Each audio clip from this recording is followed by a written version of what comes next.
What's up, you stinky mofos? Hope you are doing awesome. Today's fragrance, they call it the Sauvage Elixir Killer, and I am here to talk all about it. So if you're ready, I'm ready. Hit that intro, bitch. Get the fuck out of bed, bitch. Go.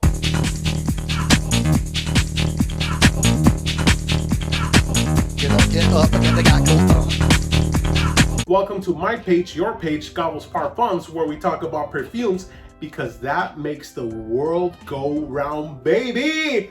Woo! All right, guys, as you saw on the little intro, today we are talking about the Sauvage Killer, and you're talking, what is that? Who makes that fragrance? And I am talking about Gisada Ambassador Intense. All right, guys, this is my scent of the day. So I already have the dry down on my skin, but I am gonna revisit that opening with you and tell you all about it. But before we do that, let's go ahead and take a look at a quick presentation of the bottle. All right, guys, as you can see, maybe I got a defective bottle, but the cap is crooked. This is the short presentation. All right, guys, hope you enjoyed that. And it's time to revisit that opening. Oh, this is good. All right, so what are we gonna get on the opening with Gisada Ambassador Intense? Let me put it right here so Soro can guard Gisada. There we go. We are gonna get very, very heavy dose of spices. We are gonna get some cardamom. We are gonna get some pepper. We are gonna get nutmeg. We are gonna get lavender, and we are gonna have a hint, just a tiny hint of some mandarin orange. But what you are gonna notice right off the bat is that sweet licorice kind of note. And I don't know if you remember, but when I was a kid, I used to eat that candy. So let me post a picture so you can remember what I'm talking about.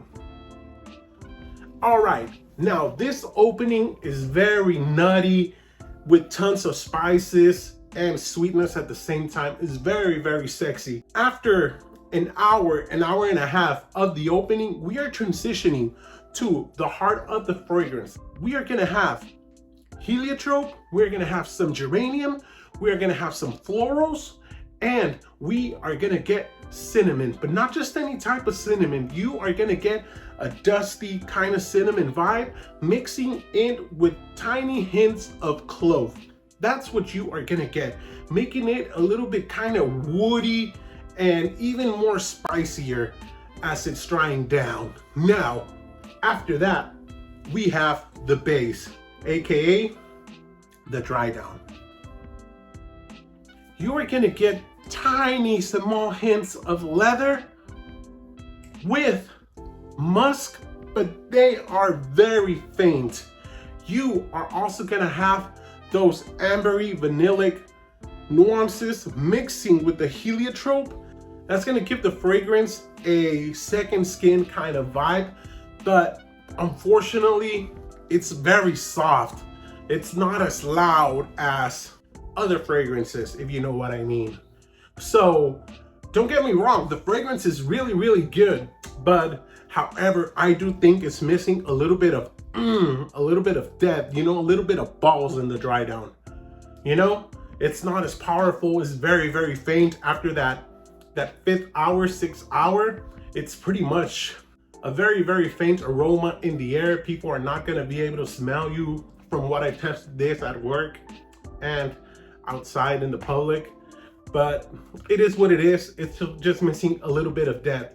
Now, you are gonna ask, Gabo, when can I use this fragrance, seasons, occasions, all that yada, yada, yada, longevity, blah, blah, blah, blah, blah. Now, on my skin, I got around 8 to 9 hours of solid performance with a good projection of 2 hours. And at first, it is very, very loud, and you're gonna be projecting like crazy. So projection is very, very nice. Now, the sillage, you're gonna have decent amount of hang time air, as I call it, the hang time Jordan. People are gonna recognize as soon as you pass by, you're gonna leave a nice scent trail. Unfortunately, by that 5th, 6th hour, it's very, very faint. It's like a second skin. but if you go up close, you'll be able to smell it. Date appropriate. I would say use this for the fall and winter, and maybe early spring. You'd be able to be cool with it. Definitely 3 seasons out of the year, you'll be able to pull this off. I'd probably stay away from it on the heat. As they say, you buy it, you wear whatever the hell you want. Now, as I said, it's a very, very nice scent profile. Is this a Sauvage killer? Honestly, it's not. I don't think no one is going to be able to beat Sauvage Elixir. Now, overall, what do I give this fragrance? I give it an 8 out of 10. Now, it is mass appealing. This is very mature, sexy, yet playful. You know, when you go out on a date and you're about to close that deal, if you know what I mean. This is Gisada Ambassador 10. Guys, if you really like these videos, please make sure to follow me on all my social media under Gobbles Parfums via TikTok, Instagram, and YouTube. Thank you so much, you stinky mofos. I love you from the bottom of my heart. Let's go. Woo!